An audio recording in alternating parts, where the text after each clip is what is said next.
Perfect. Okay. Now you're recording? I am recording. Okay, so I'll just let you record it. Awesome. Okay, here we are, MBT Book Club.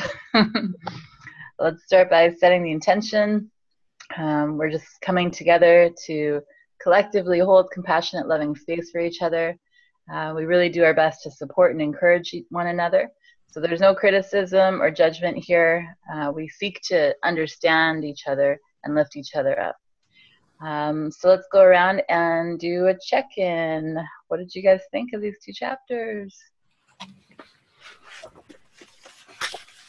I'm just coming into the book club without reading. I've been traveling. Okay, it's all good. We're happy to have you back, Donna. Thank you. It's good to be back. Yeah. Are we on 20 and 21? You got it. Yep. Okay.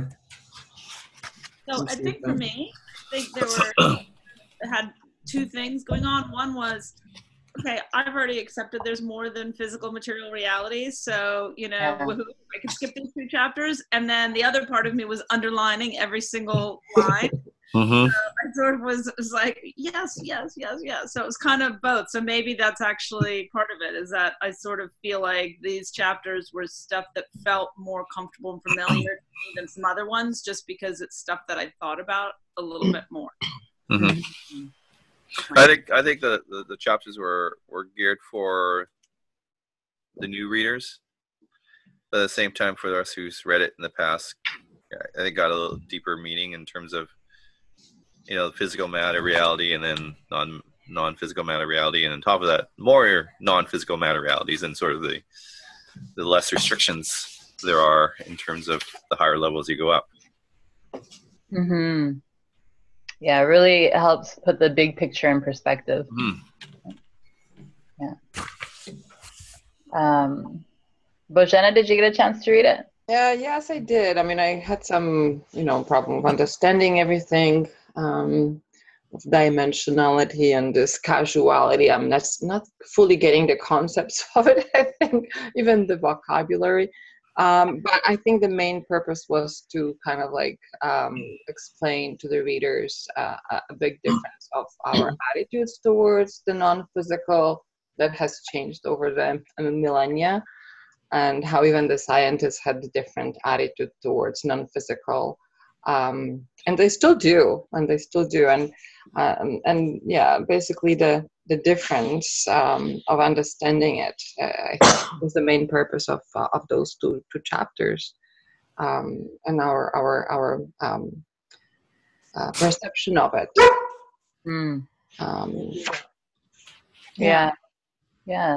Yeah, that's a good point. Yeah, because he talks a lot about causality, right? Causality. Mm-hmm.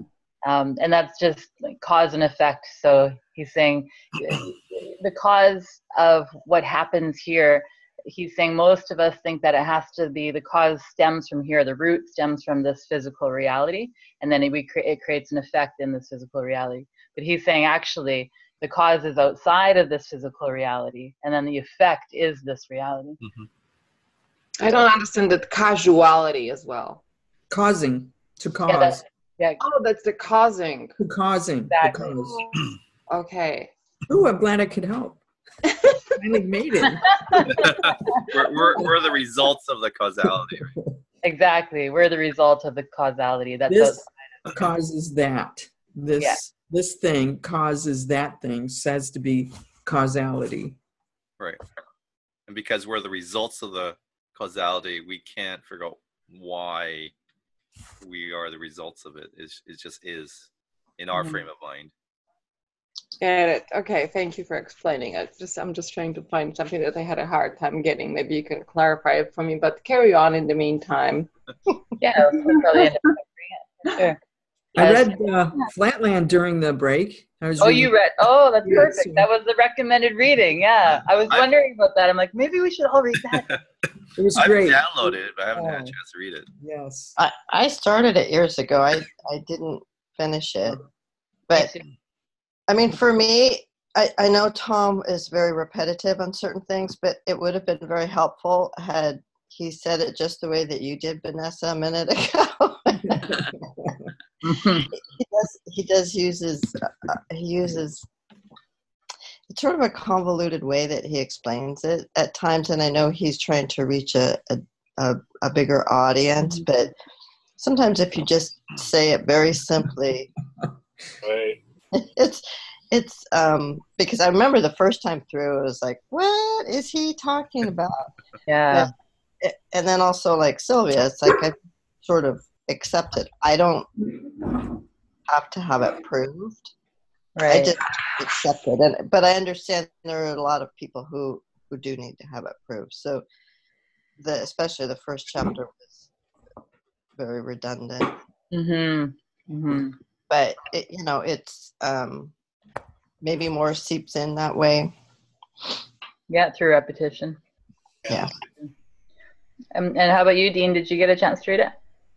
I've read it already, and I did read it again. I skimmed through it and kind of had a second look at some particular spots.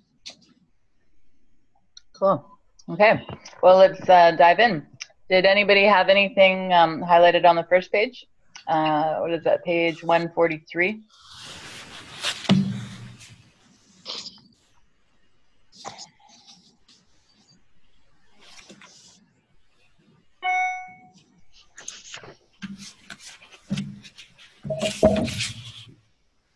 So the only thing I really underlined was the last, on that paragraph, that big paragraph, the last two sentences. Paranormal essentially means acausal.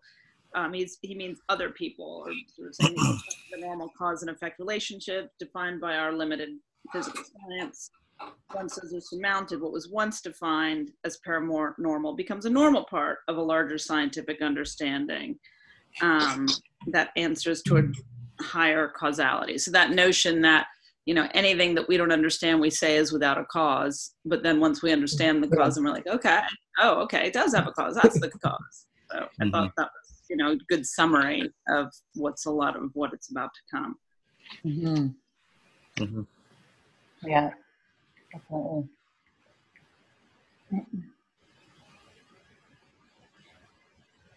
Anything else from that page?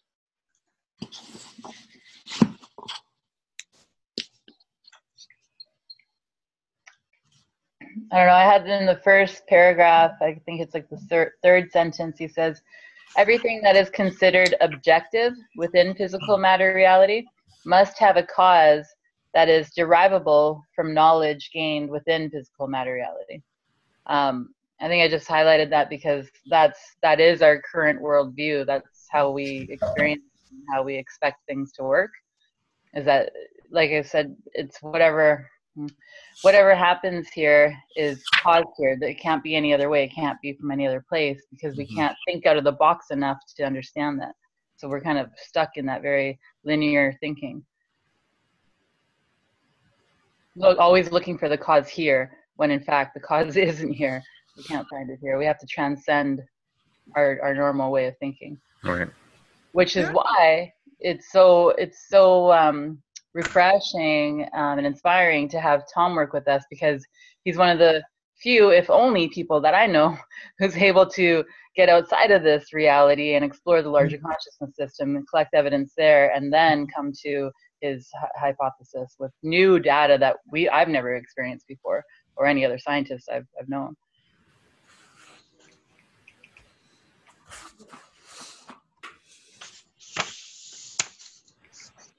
Yeah, he's definitely unique.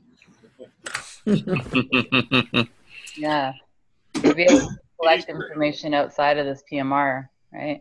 Oh, yeah. And do scientific research with it, not just make stories about it, because that's what happens oftentimes for people who do experience other realities or paranormal things. Then we make up a story and we say, oh, this is why. Even if it's like you meet somebody and you're like, wow, there's this instant connection.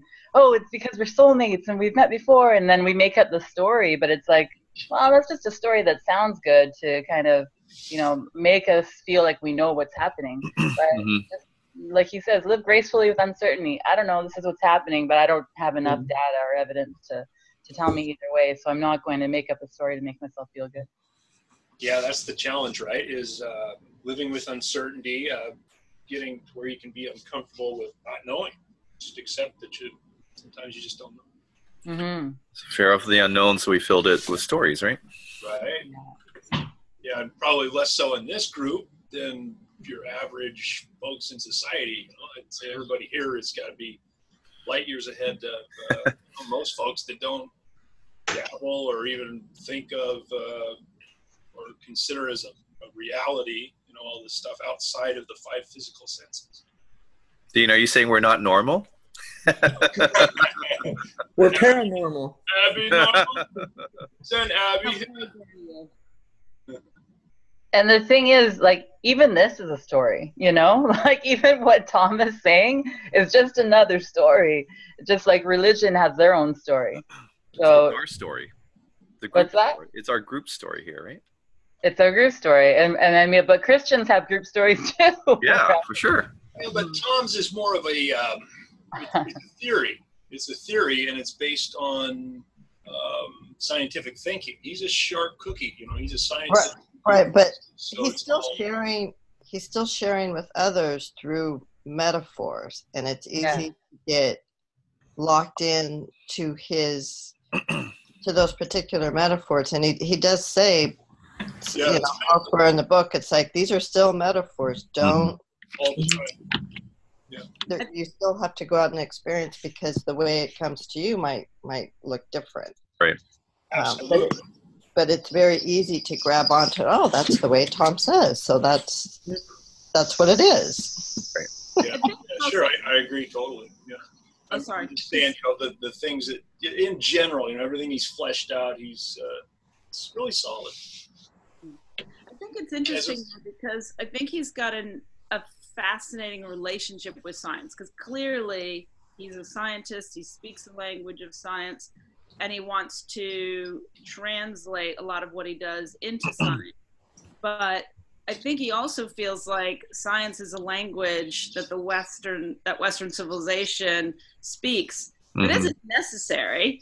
It's just the language that we speak. And so if he can translate love into science, and that helps people understand it, whatever it takes. Fabulous. But it's not necessary in order to get it. You could get it through a different means rather than science. It's just totally have grown up with that kind of a framework, and so we feel more comfortable with that language. And so if he expresses it in that language, we'll understand it better.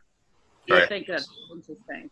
And then for Joe Q. Public, I'm sorry, Sylvia. No, so I'm just saying, because he is so scientific. Even the way he talks, sometimes he talks a little bit like a robot. And he's so scientific, but then he'll say, but the science isn't really important. Everything's about love. If I could just figure out how to translate love into a science so that people can understand it, well, that's important, because so many people. So anyway, I just think he's a funny, not even contradiction. It's like beautiful that both of those things live together in him. Oh yeah, he's great that way. He's got both. He's a double threat. He's got both halves of the brain work, and he's got the analytical. He's got the intuition. So he's firing on all cylinders, and he says often that you don't have to get any of this to get that love is the answer. I don't know if he quite says it quite like that, but just I agree with. Or affirm what you're saying, Sylvia. That, you definitely hear that often. Yeah. Well, at the end, he writes that whether the reality appears to be physical or non-physical is relative to the observer. So it's all about our perception of how we see things. Exactly. Yeah, and it's interesting. Out of body, you may perceive another being as wearing this. A robe or whatever, they look gray, black, they're wearing a robe, and then someone else may interact with the same entity and see them wearing a different costume or, whatever. It's interesting when you get out and the rule set is more flexible, like you were saying, Daniel. The higher up you go, the less constraints, restrictions, right? The more flexibility is, and so we really affect the reality there, and two people may come up with something, see the same entity or whatever, in a real different way. It's just more highlighted, I guess. Mm-hmm. Physical, the MPR, material, physical reality. Yeah, for sure. So just moving on to the next page. Anybody have anything from page 144?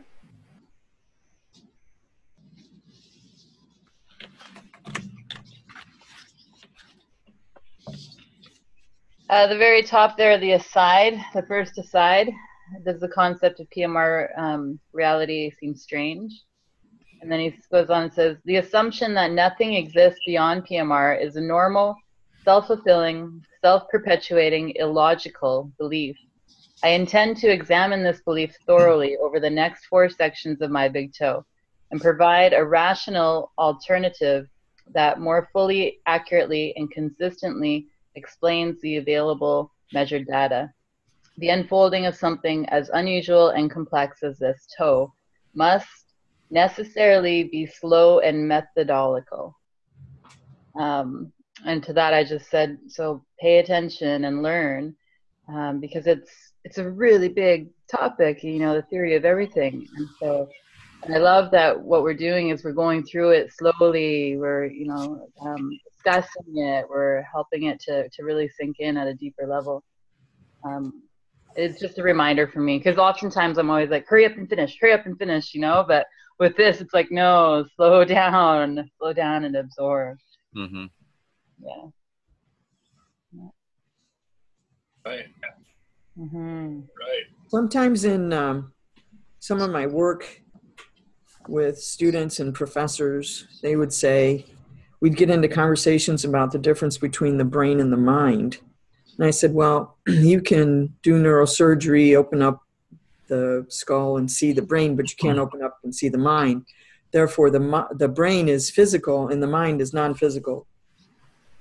And so I use that in explaining Tom's work with people that say, oh, it's just a process of neurotransmitter chemicals.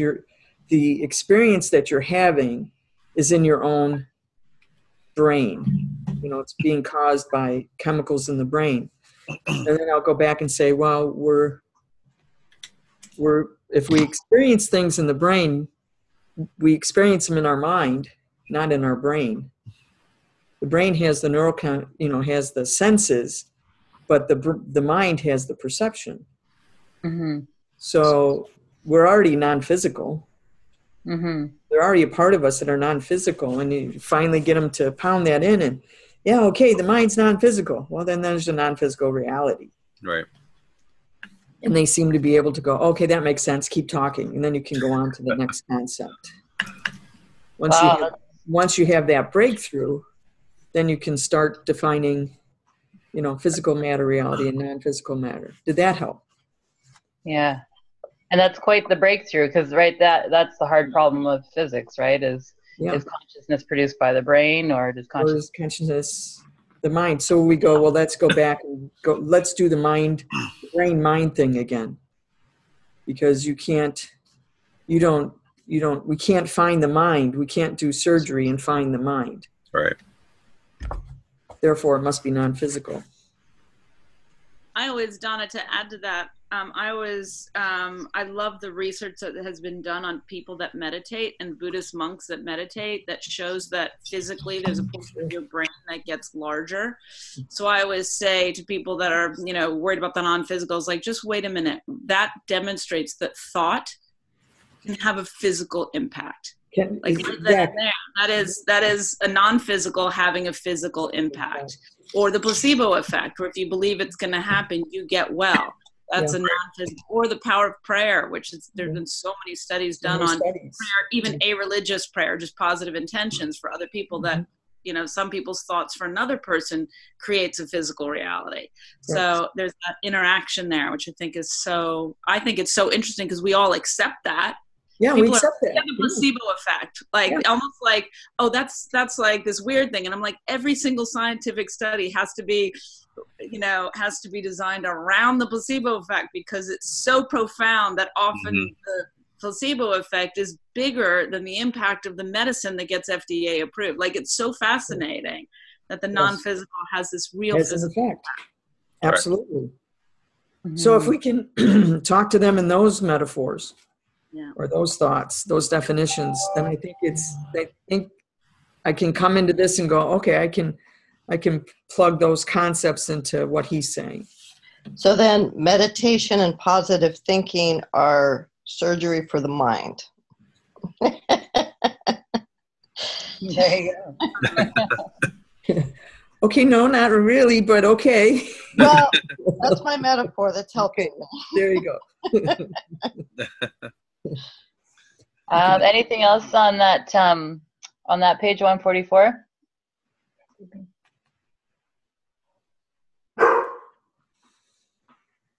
Sorry. That's okay. They're going to do that. They're puppies. Aw. Oh, nice. They're weighing in. They are. They're, especially Kalia loves to talk about it. Are we on 145, Vanessa? Yeah, 144, and then if nothing there, we can go on to 145. So Flatland, again, that's great. I loved it. Did you read it? Yeah, over this break. Yeah. Oh. How long is the book, or how big is the book? It was an ebook, so I have to. It's short, maybe like 100 pages or something. But there's a movie too with Charlie Sheen as one of the characters. Oh. Yeah. Okay. That'd be fun. Yeah. You can... Well, and I had to take a piece of paper and draw the line, the triangle, the isosceles. Oh yeah. Put little characters so I could follow it. Anything else on that page, the Flatland page?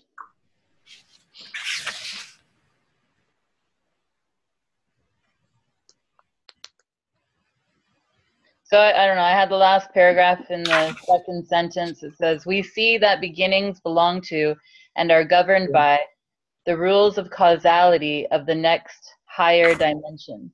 Each dimension of existence births and nurtures the child dimensions it spawns. I just liked that visual that line gave me, because it made me see this reality frame being governed by something outside of us. So it made me see this as just simply a subset, a part of something much bigger than ourselves. So, and governed, not control, but just governed with, certain rules in place to let us play, but not that we're not controlled at all. All right. If anything, we're just nudged along the way. We're like guided, like little kids, little babies here. Kids playing. Little second and third graders at best. Yeah, more like kindergarten. I also like the idea of this whole the from the perspective of the child, that it would be mysterious. I kept thinking about like a jungle story, that was left in the woods and had to raise itself or whatever horrible thing, but like, how did I get here? Like, and then it started making me think about what he talked about our planet. Like, our planet just kind of like, our solar system, like, how did it get here? And it's just that mysteriousness of not being something beyond side of things, physical, that it just sort of is here, and we're like, wow, like it's impossible to see beyond this, and right, yeah, and it's in the context of our physical material reality. Impossible to see what now? Oh, well, so like in the same way he says that the birth of child, if the child wasn't raised by parents and the parents didn't tell them how they got there, if you just sort of somehow magically had a child that was on its own, it would never be able to create the story of like how it got there. And it's sort of the same with our physical universe, is that, how did the planets get here? How did anything? I mean, we've got the Big Bang Theory, but how does that make sense? Like something out of nothing. Like it's all very challenging to understand in a purely physical reality. Yeah. Mm-hmm. Yeah, totally. That makes me think about, have you guys heard that parable about the two twins in the mother's womb? No. And the one of the twins is like, I can't wait till, we get out of here and we get to meet mother. And the other twin's like, Mother, there's no such thing as mother. This is all there is. It's just blackness. It's emptiness. We're just in here forever. And the other twin's like, no. If you listen, you can hear her sometimes, and you can feel her. And the twin's like, no. The other one's like, you're just making that up. There's no such thing. This is it. This is the end. I'll send it to you guys. It's really beautiful. I won't ruin it, but I'll just send it to you on the WhatsApp. Cool. Pretty cool. Okay, so anything on 146?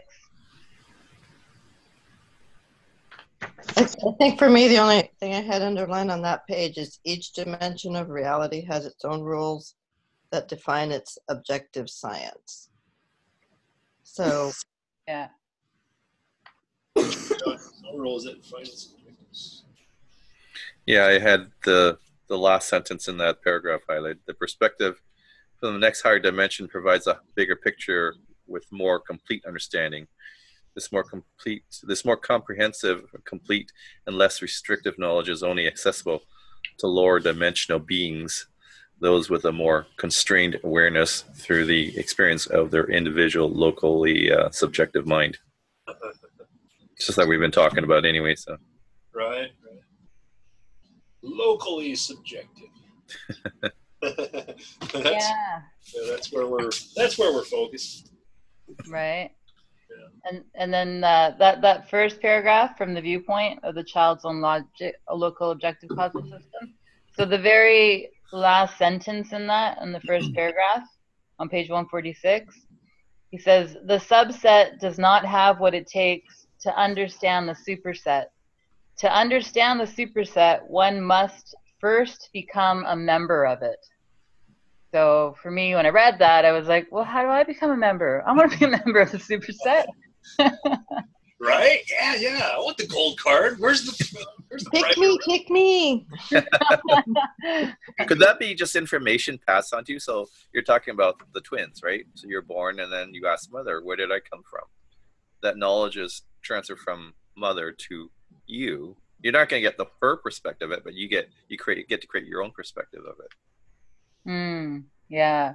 And then how do you become that twin that's able to hear mother, and that's not ignorant and saying, no, this is all there is. Right. I think what you have to earn that quality of consciousness that can actually feel the information that's coming from mother. I think that one that's able to hear mother has more of an is more open-minded than the other twin. Right. Probably brought that characteristic with them into that womb, perhaps. Yes. Yeah, from previous lives, yeah. And that does sort of assume that mother knows what she's talking about. Because Does mother know best? I recall that when I was 15, I read, my mom turned me on to Far Journeys from Robert Monroe. Mm-hmm. Of course, our hero, our fearless leader, Tom Campbell's in there as a scientist helping Bob, flesh out the science so that he could prove that this was really happening. Hey guys, this is real. And I read that book in a month or less, and it rang true. It struck a chord, and after that, I was running around trying to get anybody to listen, like, hey, this is what's really going on, man. And yeah, that was an interesting experience. Yeah, totally. Yeah. So I don't spend any time and energy doing that kind of thing anymore. They're not ready for it. No, oh my God! One of the people I tried to share, some smaller epiphanies or what have you, was my boss and part-time preacher or an ex-preacher, and oh man, his deal was, that's the devil, Dean. That's the devil. If you get out of your body, that's the devil taking you there. It was just like, wow, it was really a learning experience. Like how. I know for me, we're talking about, which twin, how do you get to be more like that twin? And for me, it just felt like I brought it in to the womb. And it's interesting. But, it was just kind of shocking and eye-opening how, much the general public is really closed off to things that for us are intuitive. Like he summed it up at the end of the page 146, and he wrote, if you can't tell a high quality consciousness that is wise and loving from one that's not, you have uneducated taste buds and cannot correctly interpret your experiences. Totally. Right. So let's just educate ourselves in this area. Go to tongue school.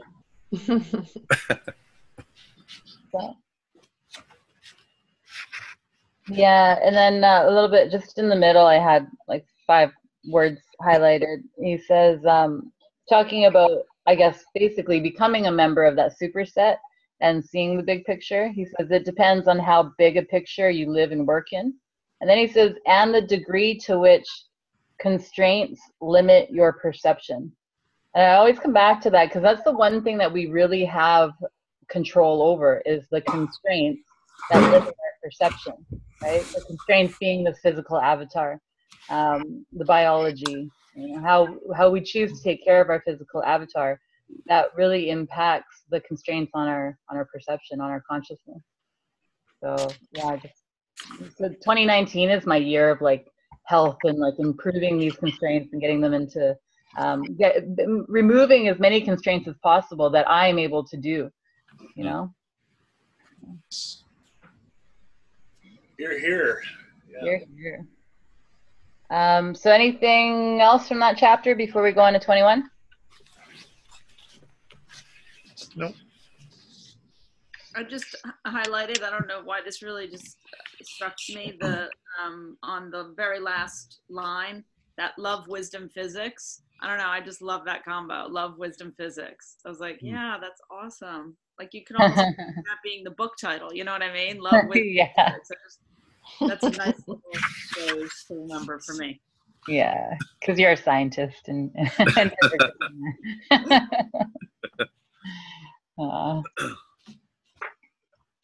all right, cultural bias. I had the very first line highlighted. Objective causality is the fundamental philosophical underpinning of PMR science. We kind of already talked about that, but yeah, that's the thing that we need to transcend and move beyond. Is that physical philosophical underpinning?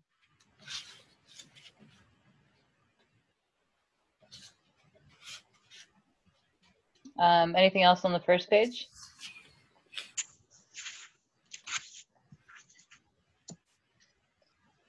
Just even further down in that paragraph where he's talking about there must be some good reason that falls within physical matter, reality, causality. Even if there is no cause within PMR, then he goes on and says, then reasons will be hypothesized and rationalized in order to make our PMR causal model appear inviolate. And so he's basically saying what we were talking about is that then we'll just make up a story. We'll make up a story to say, well, this is why it is, rather than being open-minded and living gracefully with uncertainty. We just jump to conclusions and we make it fit. We reinforce the model that we already have. That then perpetuates this philosophical underpinning of objective causality. Philosophical underpinning of objective causality. That's a mouthful. Yeah, it is. Say that fast. I think for me, this went to the heart of like one of the things that I was my belief structure for a long time, and I really wanted to believe it to be true, which is that all this paranormal stuff we would be able to translate into the language of science. You know, that we would, if we had a good enough understanding, we would be able to like science wasn't necessary, but we would be able to translate it. But the answer is that's not true, because our science has a serious set of rules, and not all those rules apply in the non-physical. And so that was that sort of spoke to that, is that you know, some of it we can, some, you know, energy, intention, blah, blah, blah, blah. But there's like a lot of stuff that just is going to be, no, this just is not going to be translatable into science because it's just operating, you know, it could be a new science, but it's operating under a different set of constraints and principles that are science. So it's not just about explaining it, it's about actually accepting that there's a much wider reality and that it isn't always causal, for example. So right, exactly. Like you said, it'll be a new model of science. It's a paradigm shift, moving away from objective causality. It's now going to be something else. I don't know what that'll be, but it'll be a new model. Yeah. Very cool. And yeah, I can't even really theorize on what that would be. But that would be a neat thought to ponder, actually, is what would be the alternative to objective causality? You know? Subjective causality? Subjective causality. Yeah. Or subjective randomness. Subjective randomness. Yeah. That would be the literal definition, right. The opposite of it. Subjective entropy.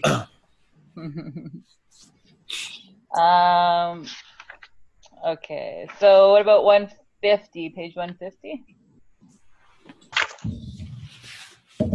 To get out of the box, you must first step over its edge. I love that. And I highlighted step over its edge, not jump over its edge. Good. Yeah. Sometimes just push me over the edge, yo. Right? Yeah. Hold your breath and dive in. So what does that mean to you guys? To get out of the box, you must first step over its edge. Get out of your comfort zone. Yeah. Get out of your stretching and risking. Yeah. Stop. Well, not necessarily stop, but expand your mind. Start to entertain other thought processes and viewpoints and ways of thinking. At first, it doesn't have to be major, huge, earth-shattering, life-changing stuff. Just be a little open and start stretching your mind a bit. Start stretching, yeah. Right before that line, he says, thinking that you can effectively live and work in the middle ground between bold leaps and dogmatic limitations is no more than a comforting delusion. So right there, he's just explaining the comfort zone, basically. Yeah. I find this concept really interesting because when we look at Buddhist philosophy, they always talk about the middle path, walking the middle path. And we run in a very kind of spiritual circle, and a lot of the people, well, even us, Bojana, like we say that there's no good or bad, it's just the thinking makes it so. And I feel like, and that's a great place to be, in that you're kind of in this neutral state. So no matter what happens, everything's always just neutral. But I was looking at that recently, and I'm like, yeah, that's one way to live. But talking to one particular friend, she just seems very, like everything is just kind of mundane. And I'm like, and is that a way to live? Because I want to live with passion, I mean, when I'm excited, I scream and I'm like so excited. And when I'm sad, oh my God, I'm like, it's the worst thing in the world and I break down. But to me, that's the best way to live. It's exciting. And I think that the way to live there is by challenging ourselves, is by pushing ourselves out of our comfort zone, because we don't know what's going to happen. Maybe it's hell. Maybe I'm going to fall down. I'm going to hurt myself, and that's going to hurt, and that's going to cause a lot of pain. But maybe it'll be incredible. And I'll soar. And I never know until I get out of my comfort zone and I just take that leap, or like Daniel said, or I just take that step gracefully into the unknown and see what comes up. So I think sort of when we say that we're walking this middle path, sometimes that can be a little bit of a cop-out in that we don't want to challenge ourselves. Yeah, those are just some thoughts I've been having after reading this. Where was that quote you said, Vanessa? I really liked it. Oh, it's right before the one that says to get out of the box, you must first step over its edge. That one, yeah, is right before that. That one's highlighted. Yeah, that one's in bold letters. Yeah.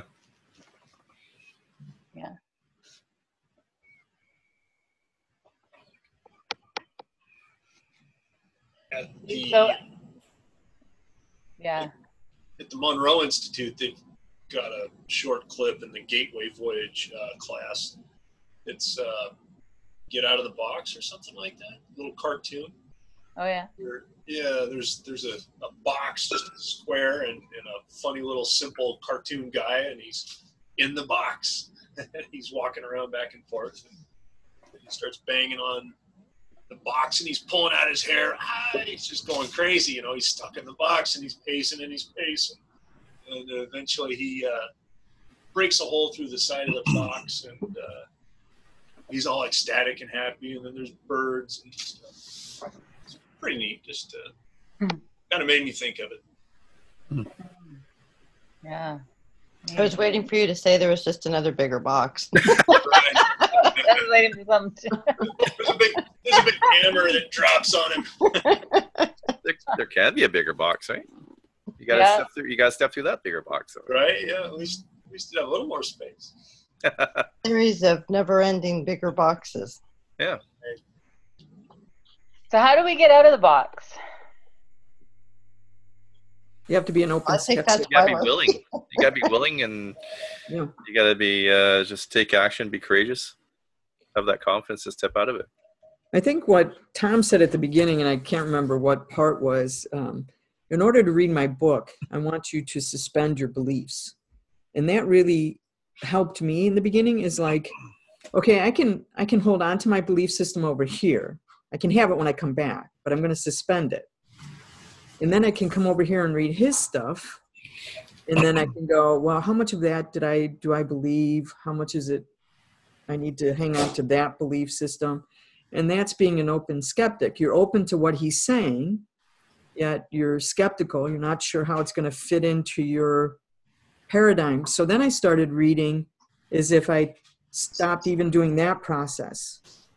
I should just suspend my beliefs and then just totally believe everything he says, not try to measure it against what I already believe. And then let me take it to the end of book 3.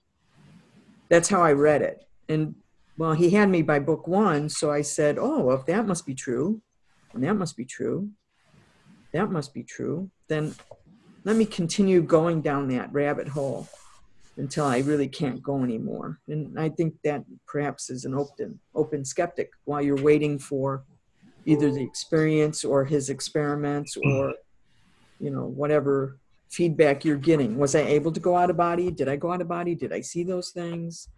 But just having the possibility to be open to that, knowing that I had my old belief system to hang on to, much like my mother quitting cigarettes. As long as she had one cigarette in the house that she could go back to, she could then start not smoking as much. Does that make sense? Yeah. Yeah, that's like Daniel said, you're stepping. You're not. But you're still, I guess the point I was trying to make is you can still have your old belief system to go back to, your old box. Don't destroy it. You can jump into it anytime. You can go back to it.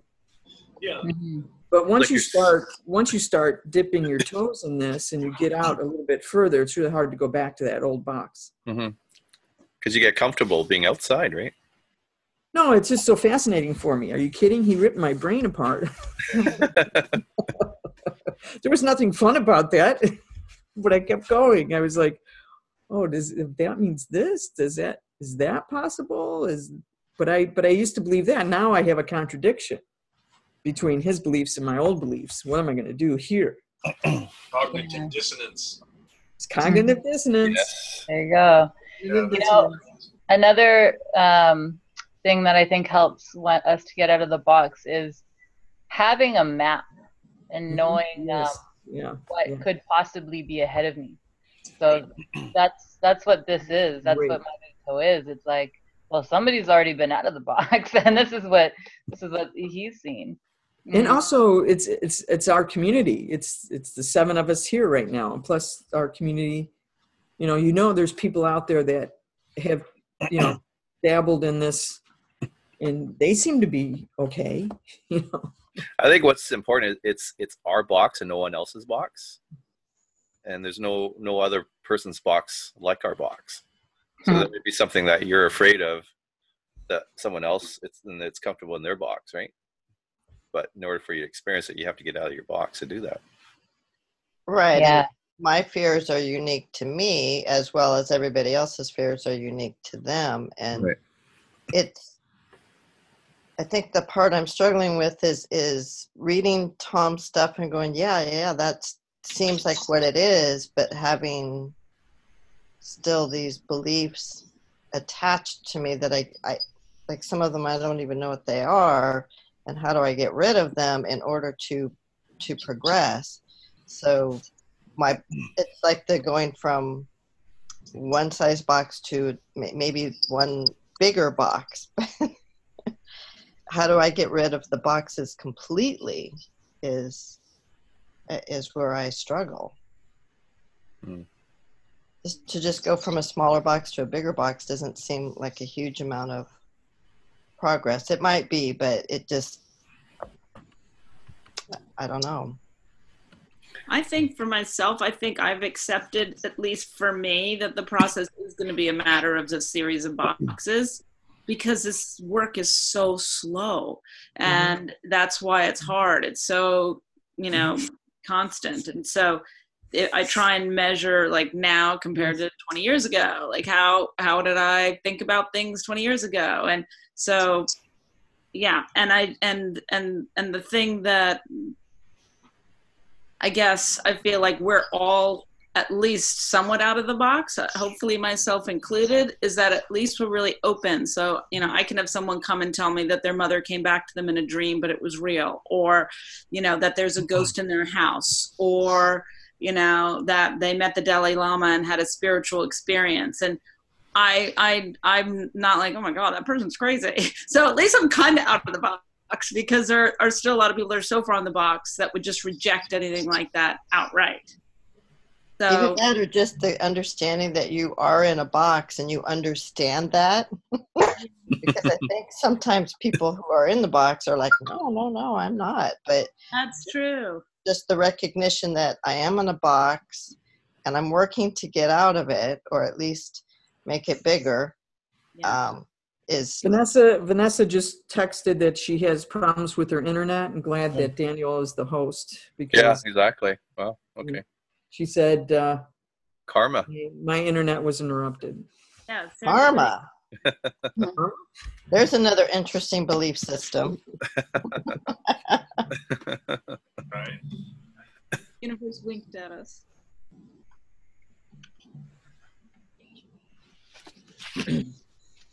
I think Sylvia, you were talking about the little boxes. I think we need the little boxes. I think the little boxes sort of shows us that we need to take the little steps, and the little steps sort of helps us experience as we step out of the box, we experience what life is really about. It makes it more enriching for us. I think being constantly curious and seeking the new, and trying to open other people's minds, because we all have our own reality, but if we can get into other people's minds and see how different opinions and beliefs they have, it opens up my curiosity. Well, what else is there? I love people and how they do have different perspectives, and getting to know their way of thinking. It's just so broadening my own perspective. Mm-hmm. It's all a growth process, right? You don't just go from a sapling to a massive oak. We have to keep reaching and growing and get into a slightly bigger box. A bigger box. It reminds me of an experience I had once where I went to an energy healer for a while. Okay. She did some work on me, and she said, there's like these, her metaphor was like there's these layers of things attached to you, and she was working on trying to remove them. And she said, if you were to have everything just completely removed at once, you would just go crazy, because your mind would be, your reality would change so much that it would be, you couldn't really accept it. You would just go, you can't go from A to Z in one step. Mm-hmm. It'd be too overwhelming. And so it was just sort of a reminder of, you have to take these smaller steps and then process at each one in order to fully understand. To just leap into the end game from where you're at is not productive. So that was just sort of the metaphor that she was, because she working with energy. Sure. Yeah, it's like the fish that live way, way down in the ocean, super, super deep, miles down. And if you just bring them to the surface, they die. They explode. You're used to having a particular environment, and so you have to come up slowly, right? Decompress slowly. You have to adapt to the environment, right? You have to adapt, and grow. Mm-hmm. Yep, try concepts out and see if they work for you, and then add them to your big picture. Yep. So you guys, I dropped out because my internet, I don't know, disconnected there. But what page are you guys on? We're still there. We're on the same page. So I just noticed we only have a half an hour left, and we still have 21 to get through. So let's move on to maybe the next page, 151. Anybody have anything there?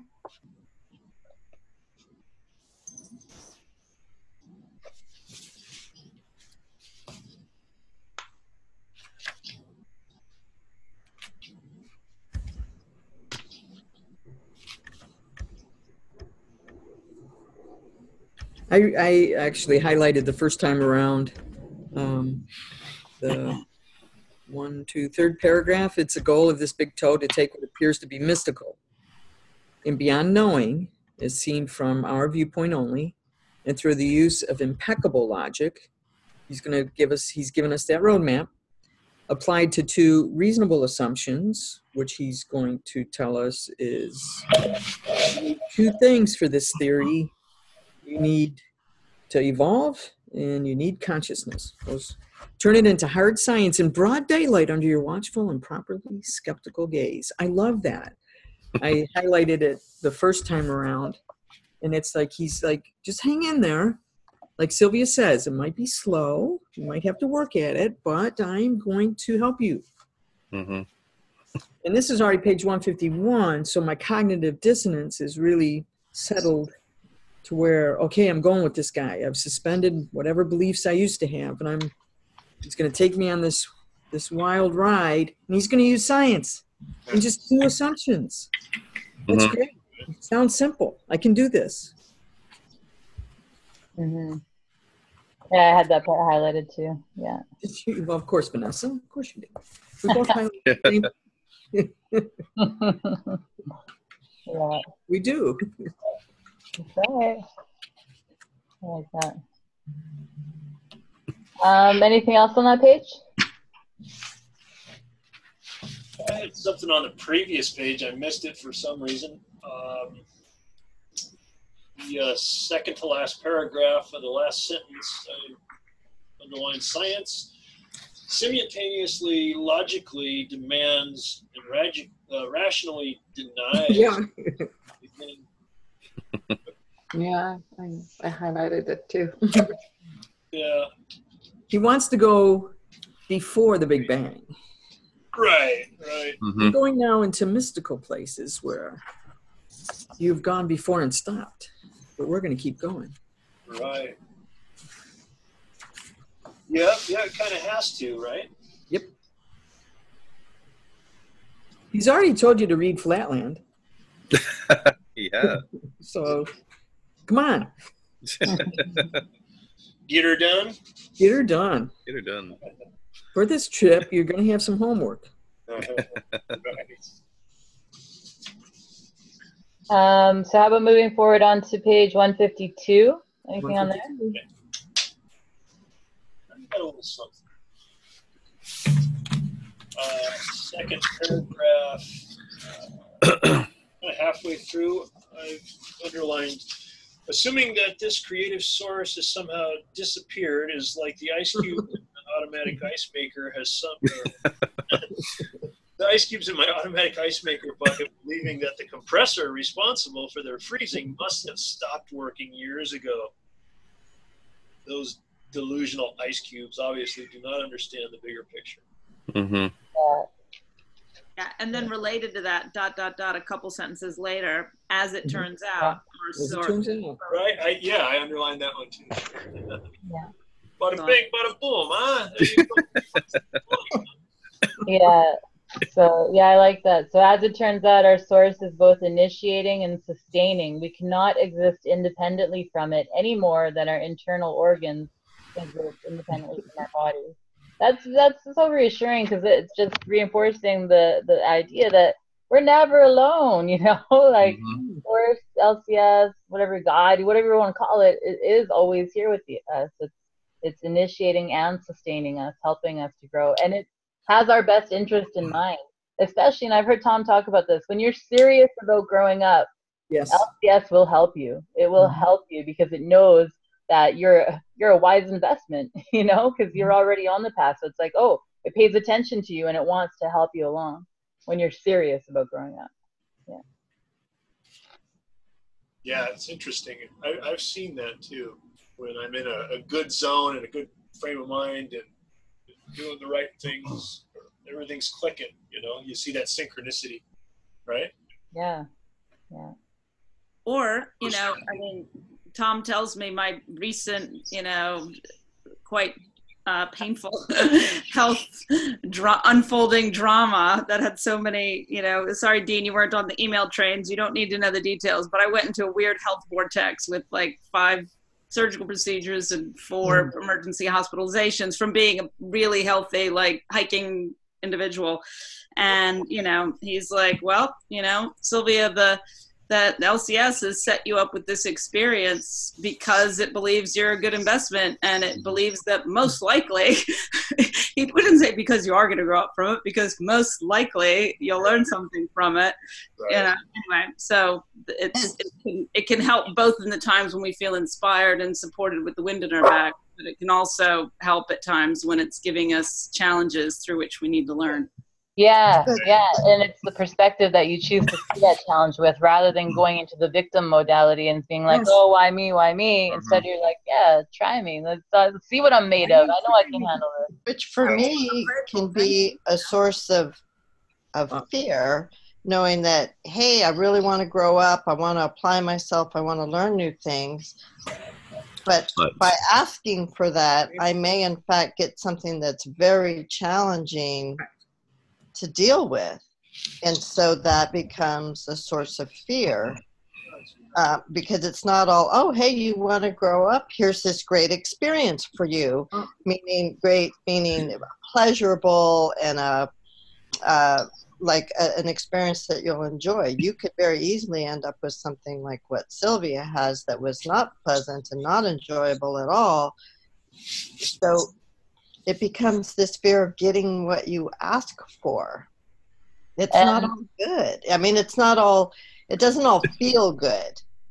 In the bigger picture, it may be very good for you and help you to grow up a lot. But from your own personal day-to-day experience, that's where, for me personally, some fear, that's where I start to feel it come in, like, oh, hey, I really want to do this. I really want to grow and explore. Oh, my God. When I start getting what I want, what does that look like? And that becomes... Well, the only thing I can tell you from my teeny tiny perspective as it is now is that, you know, the multiple hard-hitting bits were to, like, get rid of the fear. And so eventually I could handle all this stuff and not be afraid. And that was that was one of the purposes, is to, you know, be able to weather these things without fear. And so, you know, anyway, so that's it. I totally understand what you're saying, but it's hard to get rid of fear if you're scared of bad things happening. You have to learn to not be afraid of bad things happening. And that right, is, and that's just a limiting fear that I have to work through in order to progress. And fear wants to also keep you stuck, right? So it's going to throw negative experiences at you, and so you don't do anything. Right. So that's where I am having to come to this acceptance that if I really want to grow, it may not all be what I describe as good or fun or whatever. And so just working through that particular belief for me is, I guess, the step I'm on. Yeah, but usually it turns out good, you know. Usually if you're walking the path and you're kind to others and polite and, you know, have your manners, then usually the system takes care of you and you take care of the system, you know, the system being other, in my experience. So, yeah, you got nothing to lose, you got nothing to fear, you're good. or you can set the intention that, you know, your path to whatever it is you want to achieve is going to be positive. There you go. Acceptance that if not, then you will handle it with grace. So all about intention. Yeah. It's I think it's all about learning and growing. If a negative situation comes up after you've taken the action, what did you learn from it? So now you know what not to do in the next step. Right. As long as you learn from it, right? But there's another part to it, and that is the larger consciousness system, right, Sylvia? What did you tell us? That the larger consciousness system knew it could send you this because you had the probability of you, and it goes back to some things of you can only get what you can handle. And I always hated that saying, by the way. You know, I thought, I don't know if I can handle this, but it's along the lines of, you know, whether you know or not know, whether you had the green pill or the blue pill or the red pill, you're still going to have things happen to you, right? It doesn't matter what path you're on. If you're on a consciousness path or you're still in the box. It's people in the box and out of the box still have things happen. And I think it's good that you realize the fear that you have and work on that fear. And to say I'm choosing not to grow because I have fear is also self-fulfilling. Yeah, you'll not grow, but you still might have some things happen to you that you don't like, whether you're growing or not growing. And so I always choose, well, let's go. Let's see where this goes. And because it doesn't matter whether I'm growing or not growing, things are going to happen. So I'd rather be on the path of growth. I don't know if that is logical. Yeah, and a lot of Suzanne, a lot of what Tom always says too is that fear is often a paper tiger, right? Yeah, and the only fear itself. When you can really wrap your mind around that and know that, then it helps you to move forward. And sometimes it takes just motivating oneself and cultivating this attitude, this kind of like warrior spirit, like I can do this, I can do this. That's my screensaver on my phone is you can do this. The famous Henry Ford quote, if you believe you can, or if you believe you can't, you're probably going to be right. Right. That's mine, kind of variation of that. But it's not like you're asking. It's not like Sylvia said, you know what? I want to grow, so I'd really like to have these surgeries and these lung problems because I think that's, that's going to be really, really good. Yeah, and this is intellectually, it's all really good. It's at that, but it's still the fear in your heart, right? Level that fear is just there, and so having to work through that because I do want to grow and I do want to overcome whatever fears come up, and it's just I'm cognizant of that particular one. And most people have fear of death, fear of the unknown. The fear of death is, I don't have that particular one. It might be how I die. I don't want a long and painful process to that, but the actual dying part, I think I have a lot of curiosity around that, and I've got some probably beliefs about what happens or doesn't happen. But it's the process of how you die that can be scary for me. And that can also reinforce that fear, is thinking about what you don't want. You know, I don't want this to happen. I don't want it to be painful. And what I've found to be helpful is focusing. I know it sounds so simple, but really focusing on what I do want. Yes. Having that be my North Star, my guiding light, being clear on what it is I want, what I want to achieve, what I want this my lifetime to be about. You know, focusing on my mission, creating that global paradigm shift from fear to love, creating that paradigm shift within myself from fear to love. And if I keep reinforcing this in my mind and my being, then it gives me hope, and it draws me and moves me forward. It calls me into the future to overcome whatever is in my path. So just focusing on what you do want. Yeah, when I find myself in a negative place, I have to really just almost physically stop and go, wait, no, what is the positive look at this, and try to, but it's definitely something that I have to work at applying. It doesn't come I think we all do. I think we all do. With Def, I'm always looking forward to what my next life is going to be like. Just kind of. I don't know. There's times where I've just said, really, I'm just kind of done with this. I mean, I just have a break. Let's try out a different system next time. Well, like you said earlier, you said, you know, all our fears are unique to the individual, and that's true. And then also, like Sylvia just said, is we're all like that. I mean, we're all not that different in that we all have a longing to be loved, a longing to connect. We all have a fear that we're not good enough. We all share these fears. It's just that a lot of people are better at hiding them than others. We're vulnerable and transparent and authentic, and I can proudly say I have a big fear of not being good enough, because once I own that fear, now I can start doing the work to overcome it. So you're not that different than the rest of us, Suzanne. We share a lot of the same fears, my girl. Yeah. It's how we perceive it to be, right? Yeah, for sure. Okay, so let's. Oh no, go ahead, Sylvia. Go ahead. That's it. We can keep moving. We gotta keep moving. Okay. 152. Anything else before we move on from that page?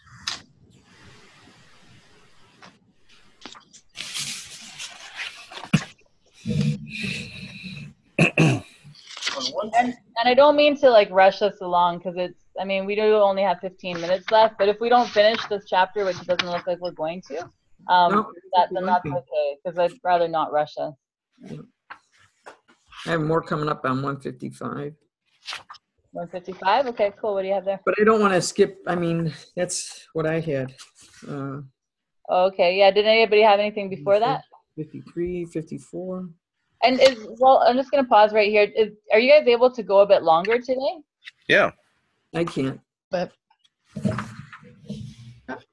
okay. I'm a little pressured today. Yeah. Pressured? Okay. Yeah. Okay. So I got time. Great. All right. The only thing I had on 150 a couple of sentences on the first paragraph, which is, you can't access understanding and wisdom that's beyond what the quality of your consciousness can naturally support.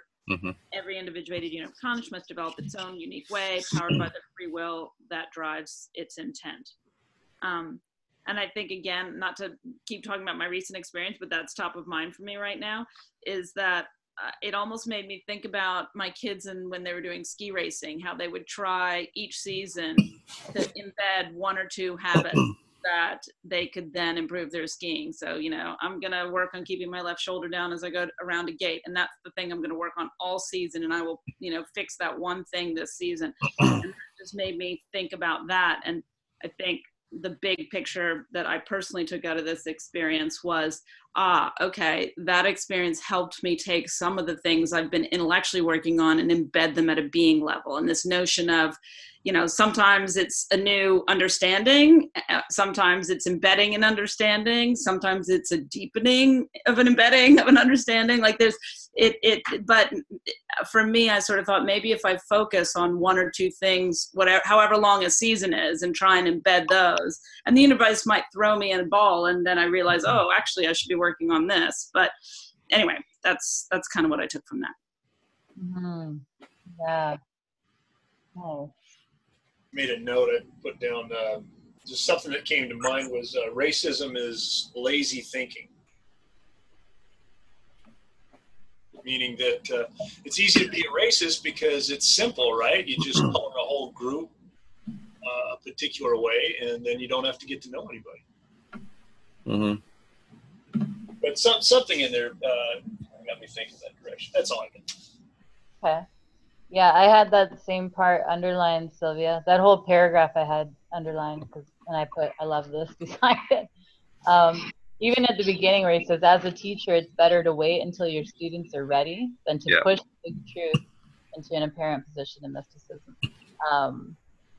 And then further on, as a student, it's better to wait until you're ready, till you've grown up enough to understand big truth at a profound level than to leap headlong into a belief trap, thinking that you've taken a shortcut to knowledge. Yeah, so again, with that, it's just like slow and steady progress and taking our time to really move forward. Yeah.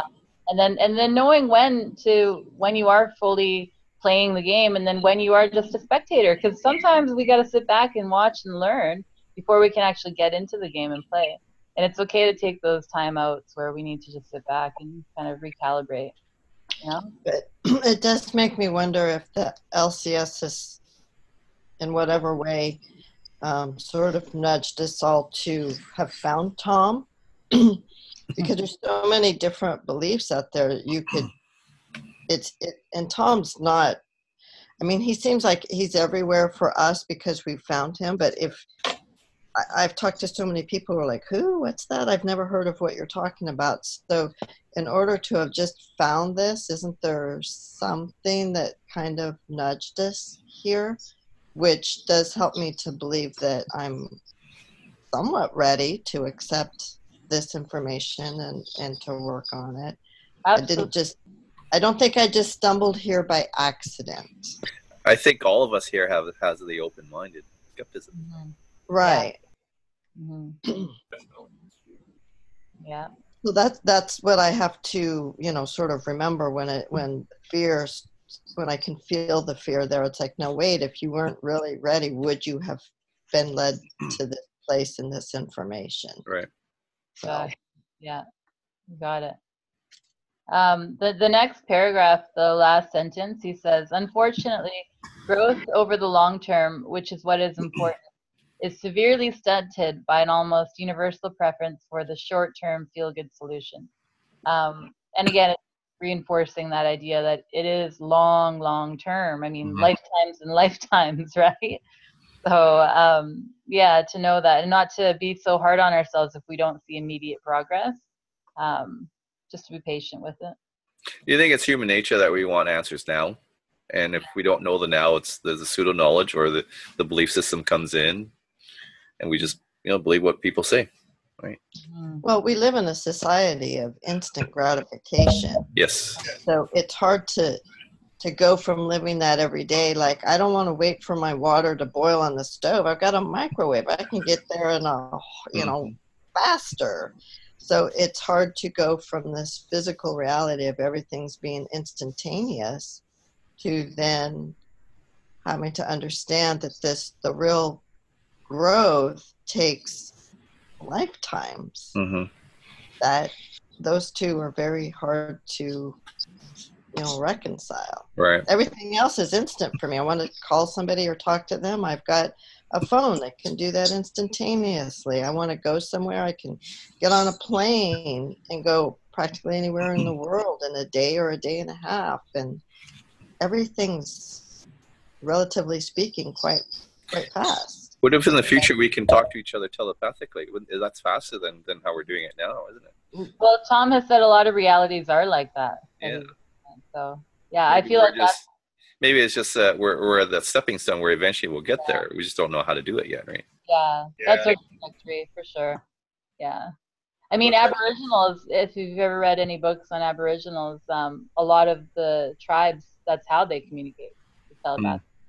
So you'll see a There's foreign... a new series on TV, or I forget where it's at, Netflix or whatever, but it's the concept of in the future they can transport your consciousness into another physical body in the past. And so the future is all, as many of them are, they're all messed up. And so they're going to transport consciousness to the past to go back and fix it, to fix the future. So it was just this concept of, okay. My kids use that as an excuse when they don't want me to talk to them. Like, can I talk to you for a second? And they'll like have their headphones and they're like, Mom, just tell me telepathically, I'll get it. I'm all good. Hey, well, at least you don't have to worry about texting anymore. That's awesome. Let's see. So the next page, the very first sentence there, he says, the process of denying a fear generally causes what is feared to manifest in your reality. What page is that, Vanessa? Oh, page 155. Top of one. I think you and I have different versions. Oh, I'm in the 3-part, like the 3 separate books. Yeah, me too. Huh. Oh, you? Oh, okay. I have it in the same spot as Vanessa does. Yeah, I do too. I had it highlighted, had it starred, and everything for that. I have all 3 in one book. Oh, I see. Okay, sorry. I thought it was the first sentence, first paragraph. Okay, got it. Yeah. So that's really important because it just reminds us how we need to own our fears. We need to be aware of them. We need to be aware of them, but then not drown in them, It's like, okay, I recognize that's a fear and I will overcome it. And this is what I'm going to do to overcome it. This is how I want to feel. And then continue to focus on how we want to feel. Rather than being overcome by the heaviness of the fear, we can lift ourselves up by the lightness of where we want to go, the direction we're headed in. Right. We need to be aware of it, but then we need to take action to overcome it. Exactly. And Tom's not the only one who talks about this. I'm reading one of the Seth books, The Nature of Personal Reality, and basically he's saying the same thing. It's like you create your own reality by the thoughts that you think. So if all of your thoughts are very fearful, then that's the reality that you create. So, but it is difficult to, work on recognizing the fears without letting them become your reality. Right. Yeah. You can't pretend that you don't have them because that doesn't work. You don't want to live completely in them because then you're stifled by fear. And so finding that middle path is, I guess, part of the work. Mm-hmm. Definitely. Yeah. Anything else on that page?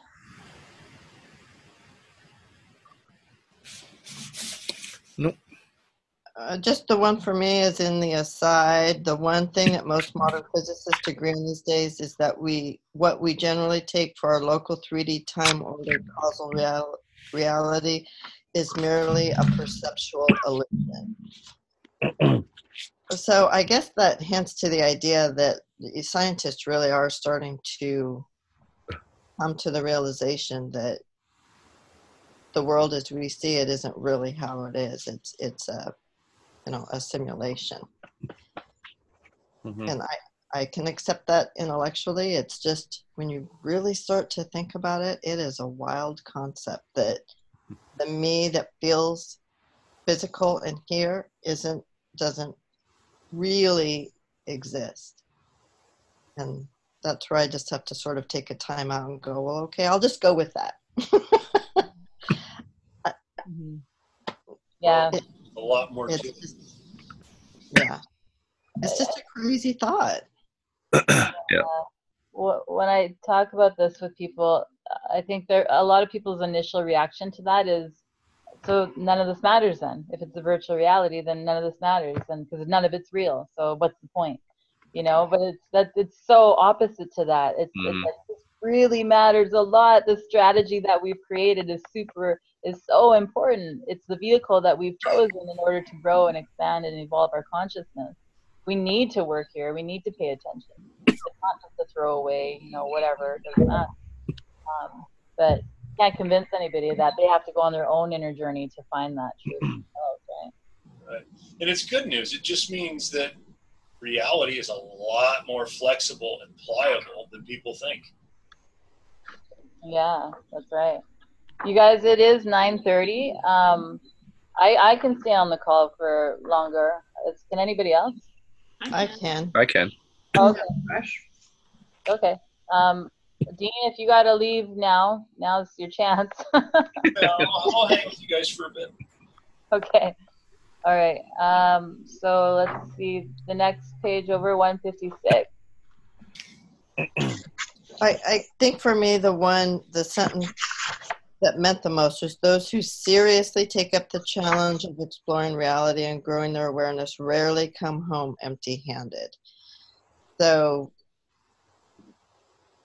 I like that idea, and it also reminds me that sometimes I'm not applying enough effort, because if I'm not seeing enough results, then that means I'm not, it's like for me, I have to constantly rededicate myself to this, Right. because it is difficult, and it's easy to get lost on some,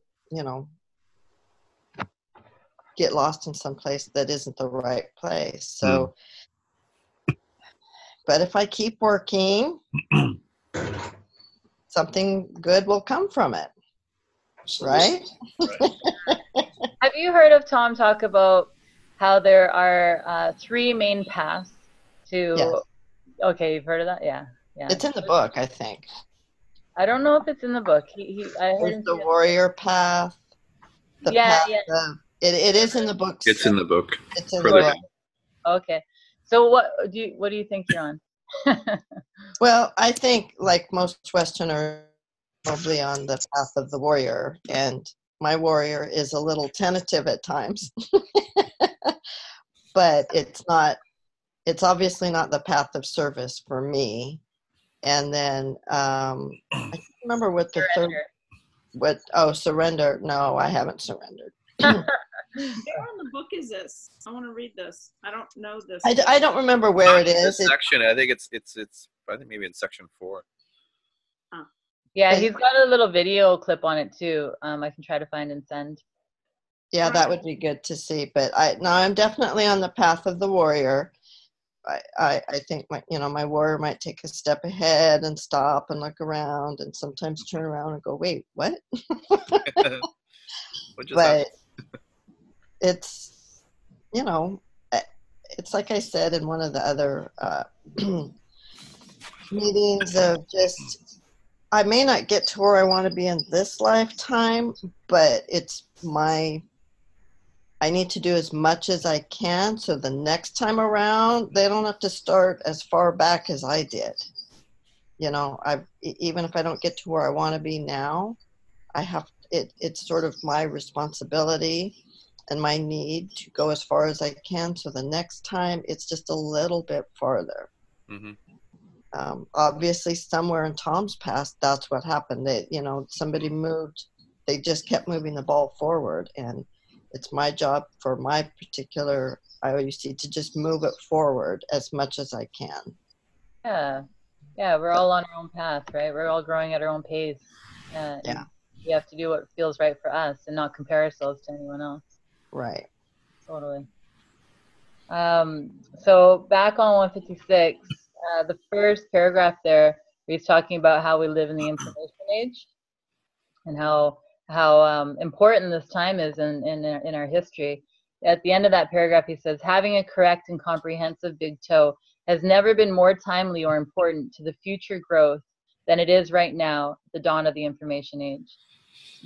Because there's going to be so many breakthroughs and new realizations of the nature of reality, that so many people are going to claim that this is the way, this is the way, this is the way. So that's why we all need to have our own individual big toe, our own theory that's true to our heart. Otherwise, we'll get swept away in other people's ideas. So yeah, I just think it's the timing for us to be looking at this and really having a good grasp on it is impeccable. Yeah, I'm thankful to have you guys to be able to work on this with, you know, to have a group like this where it's nobody's trying to like shove their own ideas onto each other. It's like we create the space for each of us to come to our own conclusions, to draw our own concepts here. So I appreciate how everyone holds that space. Me too. I'm glad to be here. Yeah.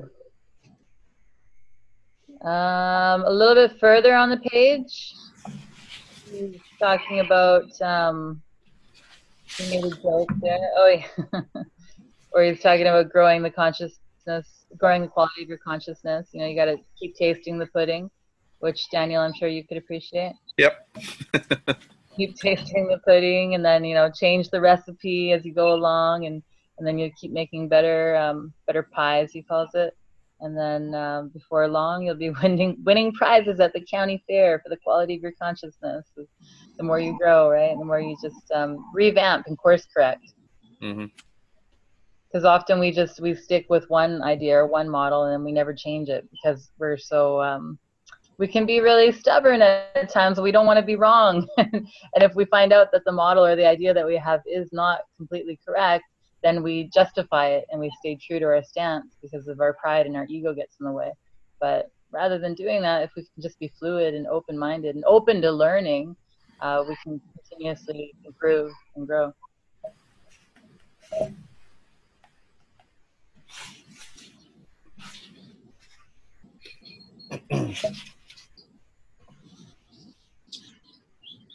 The very last paragraph, I think it's the second sentence. He says, the struggle to reach beyond a belief-limited perspective is usually immensely difficult, and only determined and serious explorers, doggedly pursuing the truth down whatever path it takes, are likely to be successful. I liked that because he's reminding us how you have to take this seriously. You know, you can't just drift through life. It's like you got to take it seriously if you want to be successful in your explorations. And then I like at the end where he says, down whatever path it takes. You know, so that that there's so many different paths that we can take, and there's not only one right path. Because for me, that helps me connect with others and realize, and I see people that are really evolved, even though they're not reading this material, you know, but they get it. They don't articulate it this way, but they get it. And when you can connect with souls like that, you grow your community, you grow those connections, and it just helps to lift you up. Because like Tom says, we're all connected, and if we're all connected, we can help each other. Mm-hmm. But it's much easier when you're connected with somebody that's like right here with you. You have a stronger connection. That's why we're all connected with Tom, and that's why we can feel that Tom's helping us because of that connection, right? But it doesn't have to be just Tom. There's only one Tom. There's many other people in this reality as well. I've asked Tom about that. I'm like, where are all the others like you? He's like, they're around. He's like, I can't give you their addresses, but they're around. Tom is just one path for us, right? Mm-hmm. Yeah. And then just to underscore that quote you just said about the difficulty and how you have to be determined and serious and dogged, I'd ordered the 3 books for my 21-year-old for Christmas. And when Pam sent them, Tom had signed them. And one of the things he wrote in, I think it was the 3rd book, he wrote something like, you know, how everything has to be chosen through love, something about that. And then he wrote something like, for every one choice that is founded in love, there are 1,000 choices that aren't. Choose wisely. It was almost a little scary when he wrote it, but just, you know, to underscore how hard this work is, that, you know, you really have to be discriminating and have the ability to choose in any given moment. And I think often it's easier to see in hindsight whether you made the right or wrong choice, but in the moment it can sometimes be confusing and difficult, and it's only through practice that you can up the percentage of times when you are doing the right, choosing wisely. Yeah, yeah. And that oftentimes the choosing wisely comes from those paths. So either serving, being in service, making it about other is often the right choice, but not always the right choice. Sometimes we have to take that warrior path and make it about be assertive and stand up for what we believe in, what we know to be true. Yeah, but I like that. 157. Anything like For me, it was the the last sentence of the third paragraph. An individual's quality cannot be increased one single iota by any belief, or by accumulating information about anything, or by doing good deeds that are not properly motivated, or by talking to others or reading books. Which is kind of sad, you know. Yeah, I had that whole paragraph. Because I kind of like that to be true, but, you know, but I think that things like this can be helpful. I mean, not that any of you can just doing this doesn't increase my quality of consciousness, but it gives me a better chance at it and an idea, like to have other perspectives and to see that other people are sometimes in the same place as I am. So it can help keep me focused and motivated. So, yeah, you know, I think you can have a little bit of help. They can't do the growing for you, but you can be at least in a situation where it's a little more likely. Right. We help you create a greater awareness of right, which allows you to grow. Right.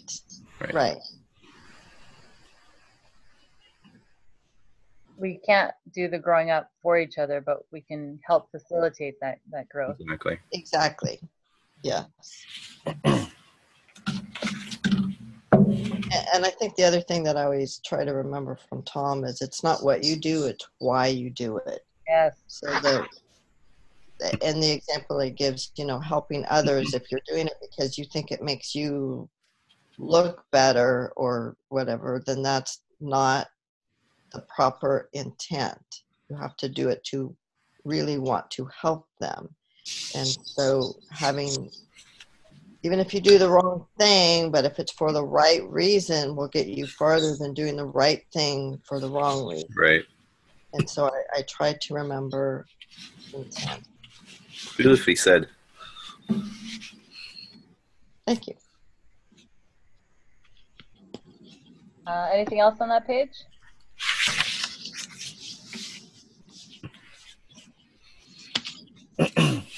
No. No. Okay, 158.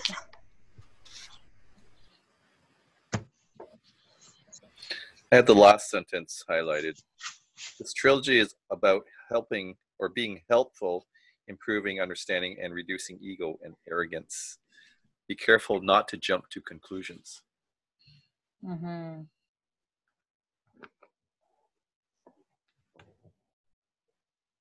I welcome you to walk your dogma in my neighborhood, as long as you clean up after it and keep it under control. Don't let it bite, harass, or intimidate anyone, and make sure it does not dig in our gardens, kill our flowers, bushes, or children, or leave piles of poops in our yard. And finally, don't allow it to terrorize or bully many of the vulnerable critters or beings that are peacefully living and playing in the surrounding environment. If you are a responsible owner of a friendly dogma, you and your dogma are welcome in my neighborhood anytime. I like that. That was cute. It's good.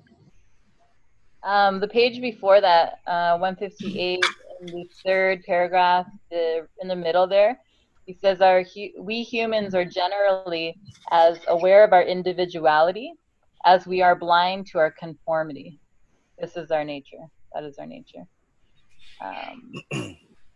Yeah, I had that underlined. Is aware of our individuality. And then he says, the unquestionable truth of that bold sentence above should give other people a logical loophole big enough to squeeze through in order to get back into their personal comfort zone. it's like he's basically, well, my understanding of that is that we have a tendency to be in this like herd mentality, you know, to run with the crowd because we feel like there's safety in numbers, rather than thinking for ourselves and asserting what we feel and what we believe to be true. And so just recognizing that a lot of thoughts and ideas that we have in our head come from our environment, come from our culture, is the first step to claiming our individuality again and not conforming out of fear of being different. Why fit in when you were born to stand out? Dr. Seuss. Yeah, good old Dr. Seuss. Good one. But I mean, in some ways, we've just found a smaller, different herd that we're in now. People who, I mean, things like this, we are still surrounding ourselves by people who, in large, are believing the same things that we believe. So, I mean, at some point, you do have to step outside of that and walk your own path, but it's still. You got it, sister. Yeah, totally. I hear you. Yeah. Mm-hmm. And it can be so easy to take Tom's words and be like, and this is the truth, this is how it is. But it's just a map. It's just a map. It's his map that he's created, and it can help us only so far. And then we have to find our own path, our own truth, our own map, right? That's what he keeps telling us. Yeah. But your own big toe, this is mine. If it worked for you, why can't it work for me? I'll just follow. Right. Yeah. Yeah. But I feel like that's what we're really aiming to do, is to create this safety, this space where we can each have our own ideas and our own suggestions, but while not comparing it to each other or even to Tom, even though it might be hard because we feel like Tom's so highly evolved. But like Tom always says, don't think of yourself as this useless piece of consciousness. Like, you are a powerful being. We're all powerful beings. We just need to claim it. We need to claim that power. Own it. Yeah. Own it, yeah.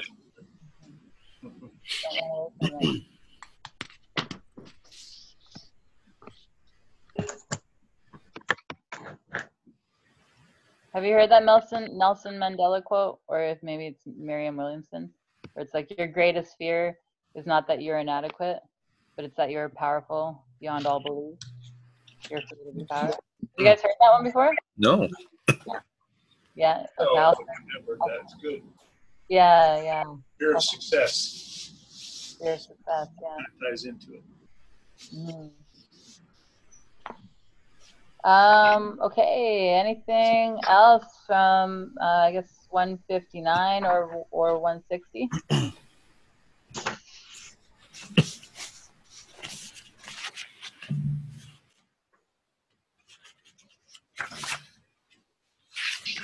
I just had the very last sentence of the chapter. Our ignorance does not impose limits on the larger reality, only upon our understanding of it. I had that highlighted as well. And starred. Okay, guys, want to wrap up with our closing circle? So maybe just share anything that you want to share. Final thoughts, feelings, insights, and we'll call it a wrap. Well, I would like to thank you for helping me understand those two chapters a little bit better. That's clarified about causality a little bit. Thank you. Yeah, absolutely. I really enjoy these sessions. While I'm excited about going on vacation, I'm sad that I'm going to miss probably the next 3 weeks. Hopefully the recordings work for those, because I like to go back and watch what I missed. But they really do help me and remind me to stay focused and motivated, and to continue to just try to working on the fears and beliefs that I have that keep me not where I want to be. Almost a new year and a I don't know why the new year always symbolizes like something different can happen, but it does. And for me, I'm hoping that there's some breakthroughs. So that is my intent. Go. Cool. Awesome. Yeah. More power to you, Susan. Have a good vacation. Thank you. Yeah. Miss you. You have to tell us all about your travels in Asia. I will. For me, I'm so grateful having a group like this, just so that it helps me,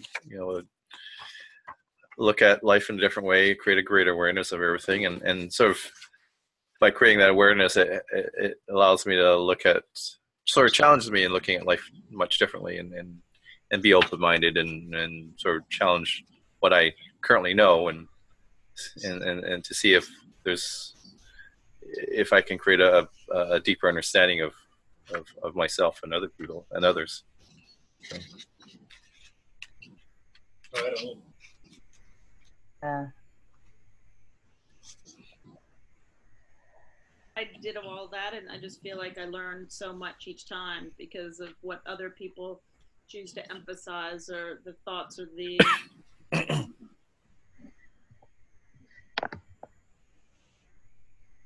You cut out, Sylvia. and the questions that I ask. Yeah, you cut out there, Sylvia, we missed about the last 30 seconds.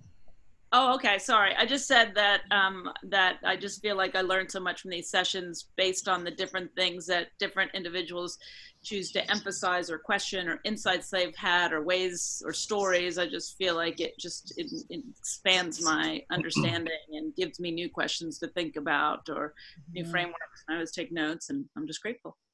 Mm-hmm. Yeah. Okay. Yeah, I'm grateful to be here. It's nice to hear everyone else's perspectives, and it gives me a different insight and ways of thinking about things in Tom's book that I hadn't seen before. It's good to hear from all of you, and I was looking forward to seeing you again, and I'll look forward to seeing you again next Saturday. Thank you.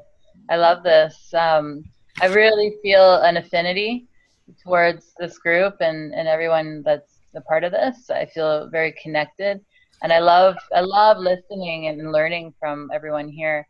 I feel like oftentimes things that are voiced in this group are pulled from the recesses of my mind, and then it's brought out to the forefront. And I'm like, oh yeah, that I want to look at that more, and it's just, I love it, you guys. I love this. I'm so grateful to be a part of this. Thank you so much, and I look forward to next Saturday. So we'll read the next two chapters, 22 and 23. Yeah, 22 and 23. Okay. Awesome. Thank you, everybody. Thank you. Organizing, Vanessa.